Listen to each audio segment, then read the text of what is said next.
Baik, selamat malam.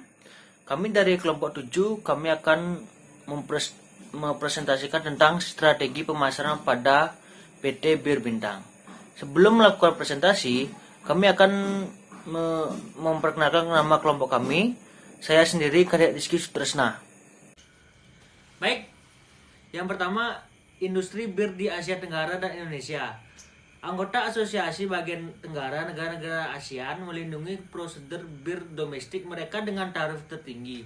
Meskipun demikian, Indonesia mengkonsumsi 100 liter bir tiap tahunnya, hampir 0, liter bir tiap orang tiap tahun. Itu tidak banyak jika dibandingkan 7 liter untuk Malaysia. Konsumen bir Cina melompat dari 0,5 liter per kapita tiap-tiap tahun di 1979 menjadi 7,3 liter di tahun 91.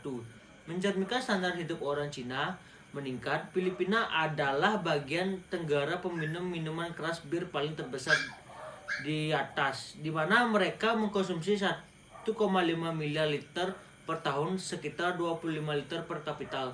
Bagaimanapun 40 atau 50 juta Indonesia adalah peminum keras bir yang melebihi keseluruhan populasi orang dewasa Filipina.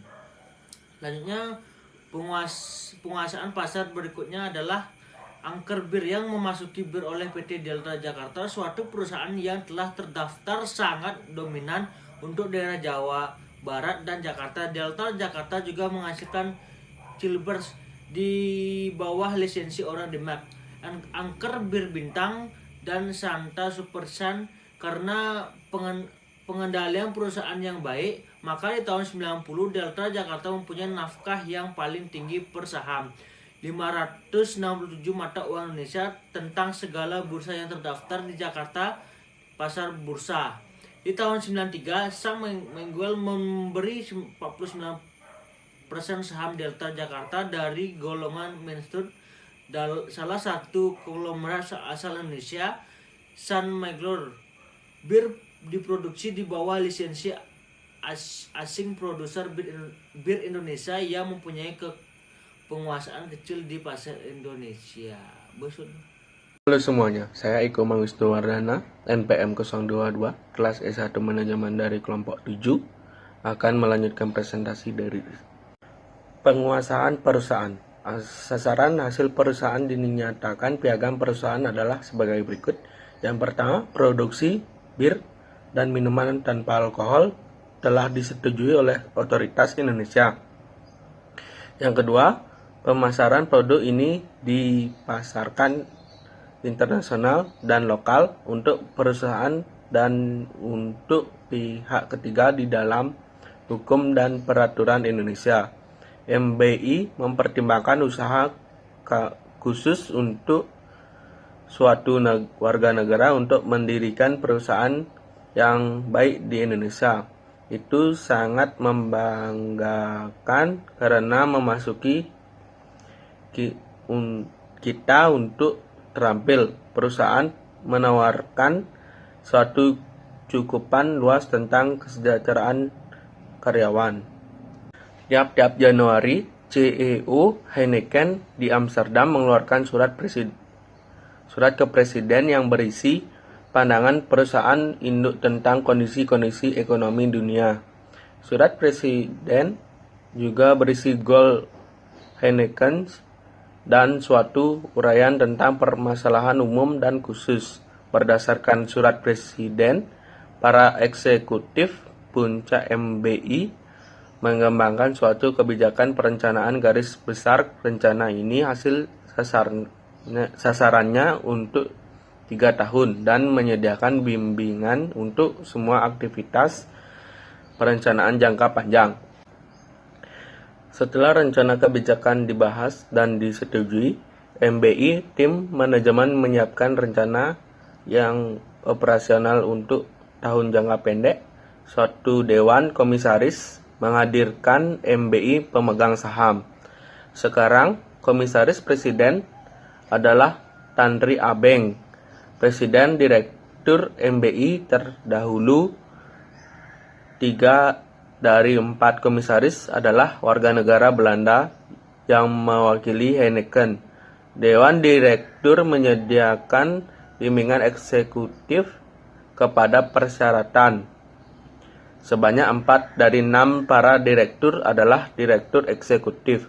Masing-masing mereka mempunyai tanggung jawab manajemen garis. Dua direksi lain melayani posisi penasehat staf. Eric J.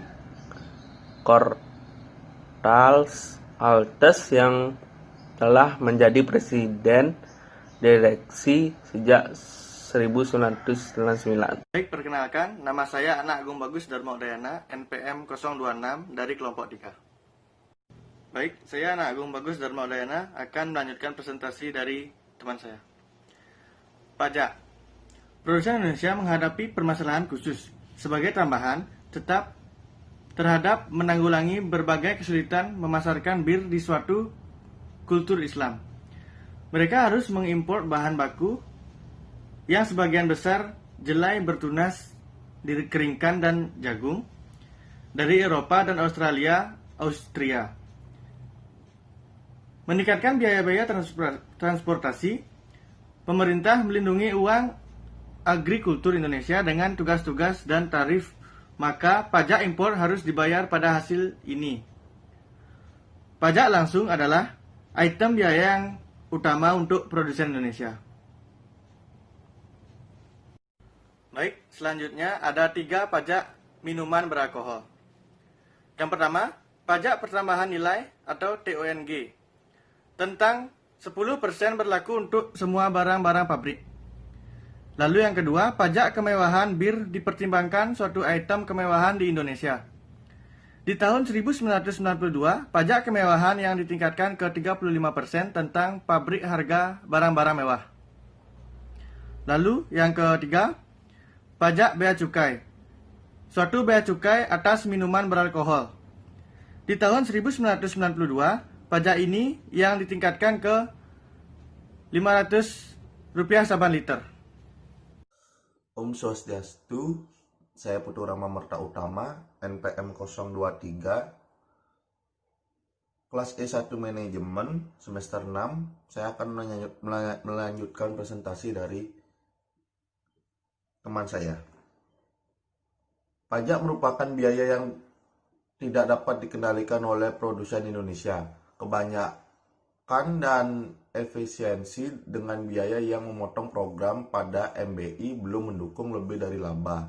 Tetapi penerapan efek pajak dapat ditingkatkan ketika pajak meningkat, biaya-biaya yang lain harus dikurangi untuk memelihara tingkatnya probabilitas yang sama.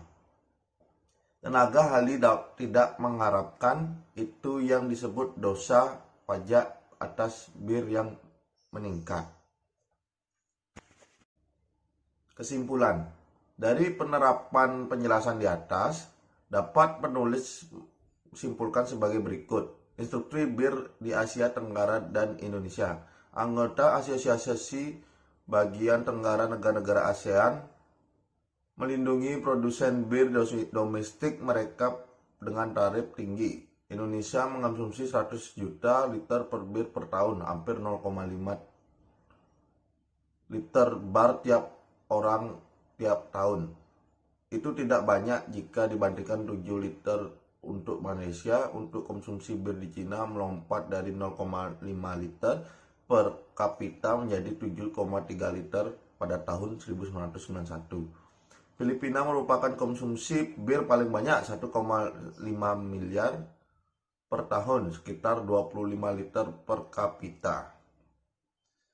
Sekian presentasi dari kelompok kami. Terima kasih. Om Santi Santi Santi Om.